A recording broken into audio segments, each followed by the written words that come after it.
वो दोनों काफी गरीब थे और खेती करके अपना घर चला रहे थे। कई बार तो उन्हें भूखा ही रहना पड़ता था। उनकी ऐसी हालत देखकर एक बार उनके पड़ोसी श्याम ने कहा, अरे नानक भाई, आप भी ना कब तक खाने के लिए खेती पर निर्भर रहेंगे। आसपास देखो कितने सारे पक्षी हैं। मेरी तरह एक गुलेल बनाओ, उसमें पत्थर फंसाओ और इन पक्षियों को मार के खाओ। नहीं श्याम भाई, मेरी तो खेती ही भली है, मैं इन पक्षियों को नहीं मार सकता। ठीक है, जैसी तुम्हारी मर्जी, रहो भूखे। मैं तो चला पक्षी मारने और उन्हें खाने, बड़ा मजा आएगा। इस तरह वो कच्चा बादाम गाना गाते हुए चला गया। शाम के जाने के बाद नानक की बेटी नानक से बोली, पिताजी, श्याम अंकल ठीक तो कह रहे हैं, खेती से हमारा गुजारा नहीं हो पाता।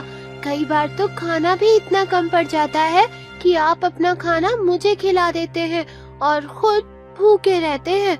हमारे गांव में कितने सारे पक्षी हैं, क्यों ना हम उन्हें मारकर खा लें? नहीं बेटी राधा, सिर्फ अपनी भूख मिटाने के लिए इन मासूम पक्षियों को नहीं मार सकता। ये हमारी प्रकृति के लिए बहुत जरूरी होते हैं। इन्हें बस अपने फायदे के लिए दर देना सही नहीं। आपको याद है, आप एक दिन झूले से गिर गई थी तो आपको कितनी चोट आई थी।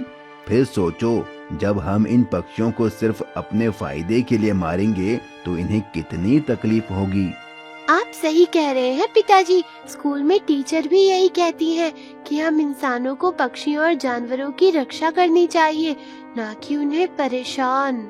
एक दिन जब राधा और उसके पिता नानक सुबह अपने खेत में काम कर रहे थे तो उनके खेत में एक घायल पक्षी उड़ के आया।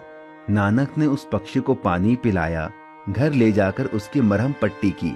उसकी जान तो बच गई, लेकिन वो अभी भी थोड़ा कमजोर था।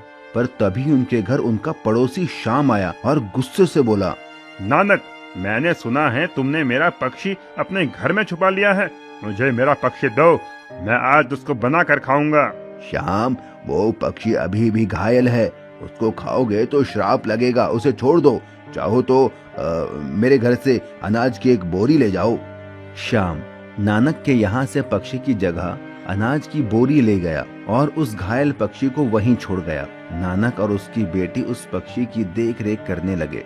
लेकिन एक रात नानक को किसी की आवाज सुनाई दी। उठो नानक, देखो कौन है। ये आवाज कहाँ से आ रही है? मैं वही पक्षी बोल रही हूँ जिसकी तुमने जान बचाई। पर पक्षी कब से इंसान की भाषा में बात करने लगी? मैं कोई साधारण पक्षी नहीं, एक जादुई पक्षी हूँ। तुम्हारी सेवा से मैं प्रसन्न हुई। तुमने उस श्याम से मेरी जान बचाई। मैं बदले में तुम्हें सोने के अंडे दूंगी।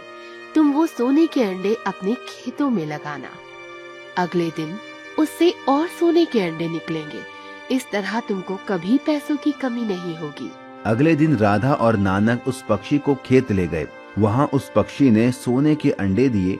नानक और राधा ने वो अंडे लिए और खेतों में गाड़ दिए।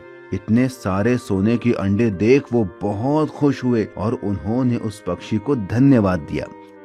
लेकिन एक दिन शाम ने नानक और राधा को खेत से सोने के अंडे निकालते देख लिया। वाह, अब मैं भी सोने के अंडे निकालूंगा और अमीर बन जाऊंगा। नानक और राधा के जाते ही उसने उनके खेत से सोने का अंडा निकाल लिया। लेकिन थोड़ी ही देर में वो अंडा सांप में बदल गया और उसने शाम को डस लिया। इसीलिए कहते हैं, मारने वाले से बचाने वाला बड़ा होता है।